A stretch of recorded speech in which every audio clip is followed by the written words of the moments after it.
Salut tout le monde, c'est Vince. Alors aujourd'hui, une nouvelle vidéo critique consacrée à une licence qui aurait pu continuer à vivre si malheureusement, alors si elle n'aurait pas pu continuer à vivre. Il s'agit bien sûr des jeux Core Design, la célèbre société à qui on doit bien sûr la mythique saga Tomb Raider. Et je serai accompagné de... Gaming 2.0. Bonjour à tous, je suis Sylvain Durif, le grand monarque de Chris Cosby.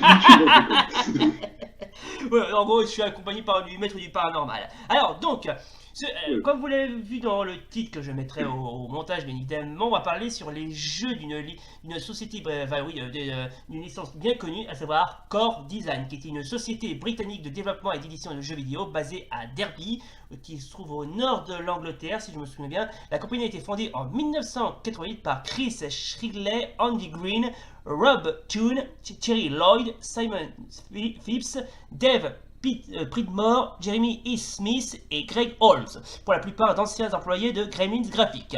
Core Design est d'abord illustré sur micro-ordinateur 16 bits avec Rick Dangerous, donc on en parlera aussi, leur premier jeu original, Thunderhawk ou encore Chuck Rock. Par la suite, le studio s'ouvre au marché des consoles et cesse ses activités d'édition en 1996. La même année, Core Design connaît un succès retentissant avec Tomb Raider, dont on va en parler, dont Lara Croft devient l'une des sagas et l'un des personnages de jeux vidéo les plus populaires de la deuxième moitié des années 1990. Voilà. Alors, qu'est-ce qu'on doit penser exactement de Core Design, enfin des jeux Core Design?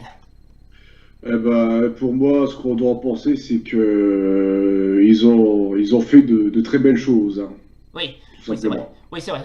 Bon, c'est souvent des jeux mais programmés, mais pas trop bien. Mais il y en a certains qui étaient plutôt vraiment pas mal. Mais enfin, mis à part certains, mais ça aussi on va en parler. Alors, donc, toi par exemple, cher maître du paranormal, quel est pour toi le meilleur jeu Core Design? Ah, pour moi, le seul jeu core design que j'ai testé, c'est surtout les Tomb Raider.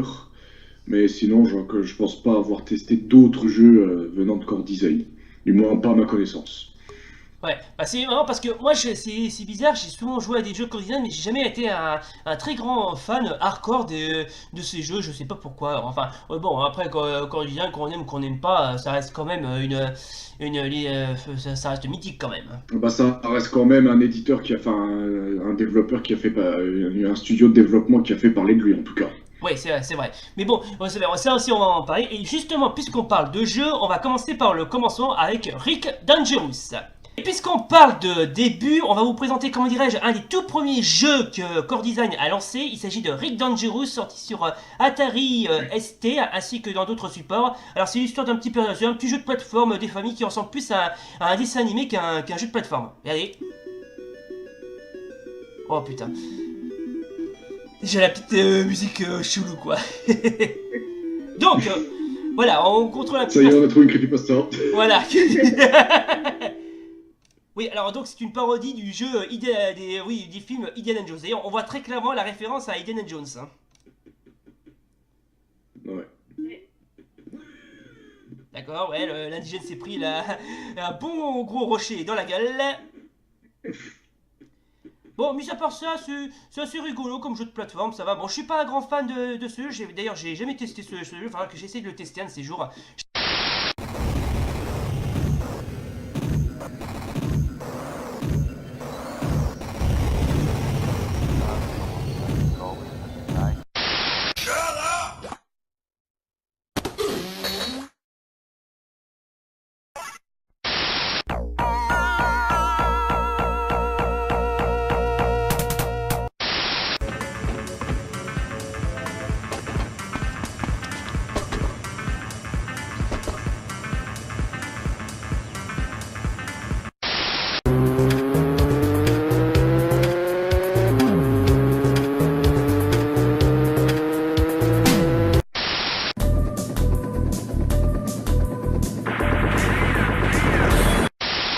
Et maintenant, mesdames et messieurs, accrochez-vous bien, on va s'intéresser tout de suite à une saga mythique que Core Design a fait sa réputation, à savoir Tomb Raider. Et là, cette fois, je vais laisser la parole au maître du paranormal qui a connu bien plus la saga Tomb Raider que moi. Alors oui, en effet. Bon, alors il faut savoir que je connais pas non plus toute la série, hein, faut pas exagérer non plus. Mais j'en ai connu pas mal. Le premier qui est sorti, c'était Tomb Raider 1 de 1996 Ouais, et c'est ça a celui-là, là. laissé, voilà, et bah c'est devenu l'un des plus grands jeux qui est l'un des jeux les plus aimés de l'histoire vidéoludique, on va dire. En tout Ouais, cas, ouais, c'est voilà, ça. ça c'est resté dans le cœur de pas mal de gamers, quoi. Et puis, bah, au fur et à mesure, d'autres Tomb Raider sont sortis. Il y a eu le 2, le 3, le 4 et le 5. Ouais, Alors après, plus de Tomb Raider sont sortis et moins les gens aimaient, donc bah, parce que ils pensaient que ça en faisait trop. Justement, il y avait trop d'histoires. Et vient le terrible moment où est sorti le 6, le Tomb Raider 6, l'Ange des ouais. Ténèbres. Ce jeu qui a, en gros lors du développement de ce Tomb Raider, en fait, euh, Tomb Raider 4 venait d'être sorti, en fait. Enfin, Tomb Raider 4 venait d'être fini et venait d'être sorti. Et à la fin de ce Tomb Raider 4, de ce quatrième volet, donc la révélation finale, il s'appelle oui, il s'appelle comme ça. À la fin, bon, je vais vous spoiler, hein, vous m'excuserez. Ouais. En même temps, le jeu est sorti il y a longtemps. On voit Tomb Raider on voit Lara Croft plutôt, excusez-moi. On voit Lara Croft qui se retrouve enfermée dans une pyramide et on ne sait pas ce qu'est. Enfin, c'est dans le tombeau de Seth, je pense que ça Ouais, s'appelle. Et on ne sait pas ce qu'elle est devenue. voilà. Certains pensent qu'elles sont mortes et Ouais. Et voilà. qu'est-ce... Et Core Design, beaucoup ont pensé que Core Design voulait finir là-dessus. Voilà. Eh bien non, il se trouve que Core Design voulait continuer Tomb Raider, donc du coup ils avaient prévu de sortir deux jeux en fait. Il y avait une partie de l'équipe qui se concentrait sur Tomb Raider 5, donc Chronicle ou sur les traces de Lara Croft qu'on connaît aujourd'hui. Ils étaient en train de bosser là-dessus. Et lorsqu'ils ont fini de bosser, donc ça a été assez rapide, et lorsqu'ils ont fini de bosser sur ce Tomb Raider 5, eh bien, l'équipe a tout de suite rejoint cette partie de l'équipe a donc directement rejoint l'autre partie de l'équipe qui, eux, travaillaient sur Tomb Raider 6, l'Ange des Ténèbres, et ils ont vu qu'ils n'ont pas du tout avancé. Mais en Voilà. fait, ils ont surtout travaillé sur un nouveau moteur graphique. Ils voulaient pas en acheter un déjà fait, ils voulaient Ouais. créer leur propre moteur graphique en fait. Et Ouais. ça a pris énormément de temps. Et donc du coup, bah, ils ont essayé d'avancer sur le jeu, mais ils ont décidé de tout refaire. Et donc du coup, ils étaient en train de faire le jeu, ça avançait pas beaucoup. Et puis là, les éditeurs de Tomb Raider, c'est-à-dire Eidos, ils sont intervenus et ils se sont dit, parce qu'en plus, le jeu devait sortir en même temps que le film. Voilà, Parce qu'il y a eu exactement. un premier film sur Tomb Raider qui est sorti et il devait sortir en même temps en fait. Et donc du coup, bah, Eidos ils ont dit à Core Design, bon écoutez, le jeu doit sortir en même temps que le film, il va pas tarder à sortir, donc faut y aller là, faut se grouiller. Donc du coup là, Core Design, ils étaient pris par le temps, enfin ils étaient pris par manque de temps, donc du coup ils devaient vite se grouiller et donc du coup ils ont dû sortir ce Tomb Raider là qui a déçu beaucoup de personnes. Et l'histoire n'était pas complète. Il y a beaucoup de trucs qui ne sont pas cohérents. Les contrôles, n'en parlons pas. Les graphismes, ça va encore. Les graphismes, ça allait. Mais par contre, les commandes, n'en parlons pas. C'était une véritable horreur. Ouais. Que ce soit sur clavier souris ou sur manette, c'était une véritable horreur. Et donc ça vient à la suite de Tomb Raider 4, hein, mais on ne sait pas comment Lara a pu sortir de la pyramide à la fin de Tomb Raider 4. On ne sait pas ce qui se passe à la fin aussi, à la fin du jeu. Enfin, il y a beaucoup d'éléments de l'histoire qui manquent, beaucoup d'incompréhension, et donc c'est pour ça du coup que Tomb Raider 6 a déçu beaucoup de monde, et à cause de cet échec qui est devenu Tomb Raider 6, et ben à cause de cet échec, et à cause de ça, Core Design a dû mettre la clé sous la porte. Voilà.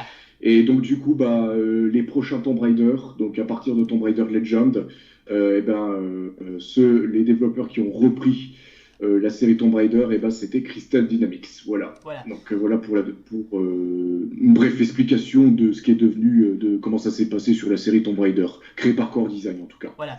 Ouais, bon, en gros, c'est quasiment mais le pire, oui, le pire jeu Tomb Raider de tous les temps, quoi. Tomb Raider 6, oui, bah, il y en a qui ont aimé, mais il y en a beaucoup qui ont été déçus. Mais c'est surtout ceux qui étaient fans de la franchise, quoi. Il y en a beaucoup qui étaient déçus parce que il y a plein de choses qui étaient incompréhensibles, c'était incontrôlable pour certains aussi. Enfin, ça a déçu beaucoup de monde, quoi, malheureusement. Ouais. Bah, d'ailleurs, si vous voulez, comment dirais-je, voir certaines vidéos que je viens de vous montrer, n'hésitez pas à voir les vidéos. Mais pour le jeu, on ne vous conseille pas de le tester, étant donné que il est quasiment mal programmé, mal foutu. Bref, c'est torché au vinaigre, quoi. Ah, j'ai envie de dire, certains peuvent aimer, mais je dis bien certains, hein, parce que il faut savoir que le jeu c'est pas non plus le pire jeu qui a été fait non plus, hein, il y en a bien pire, mais malheureusement, c'est surtout que le jeu, en fait, c'est surtout, de base, le jeu n'était pas censé vraiment être mauvais, c'est juste qu'il n'est pas fini, en fait. Voilà. Il était tout simplement pas fini. Il est sorti trop tôt. Bah ouais, C'est ça le problème. Bah c'est un petit peu, c'est vrai, oui, on sait très bien. D'ailleurs, c'est quasiment l'ombre au tableau, quoi. Voilà donc les gens, c'était donc la vidéo critique consacrée au jeu Core Design. Alors qu'on n'aime pas les jeux Core Design, mais bon, en général, ils sont tous aussi bien les uns que les autres. Enfin, ça dépend, c'est certain. Encore faut-il que vous soyez vraiment de grands fans de jeux de chez Core Design. Alors, une dernière chose. Qu'est-ce qu'on doit penser de la société Core Design qui n'est malheureusement plus de ce monde étant donné que la société a fermé. Alors qu'est-ce qu'on doit penser de ces jeux? Pour moi, Core Design ils ont créé la franchise Tomb Raider qu'on connaît tous aujourd'hui, donc ils ont fait de grandes choses.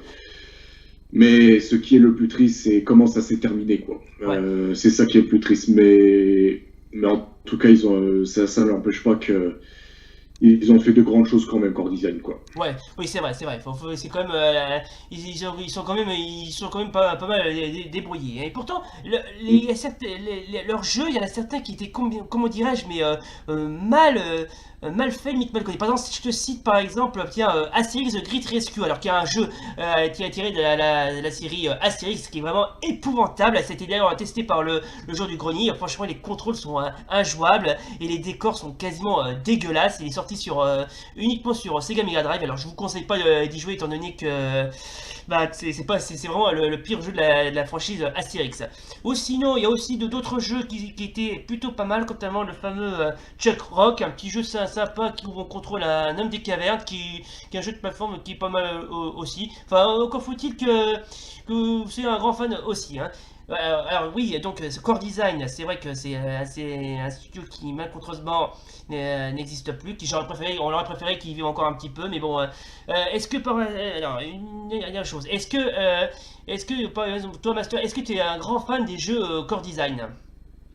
Grand fan, je dirais, non, franchement, je n'irai pas jusque-là à dire. Je suis surtout un fan des jeux Tomb Raider, et encore, j'ai envie de dire, et encore, je suis pas fan vite fait, mais Core Design en général, non, je dirais.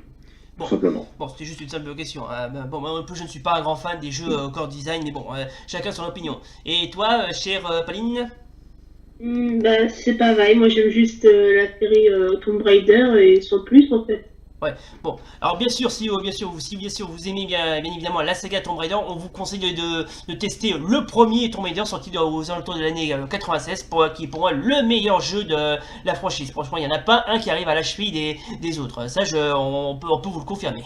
Donc c'est là-dessus donc on va se quitter. Voilà, donc c'était donc la vidéo critique consacrée au jeu Core Design. Si la vidéo vous a plu, n'oubliez pas le pouce bleu et l'abonnement. Et d'ici là, salut. Bye. Salut!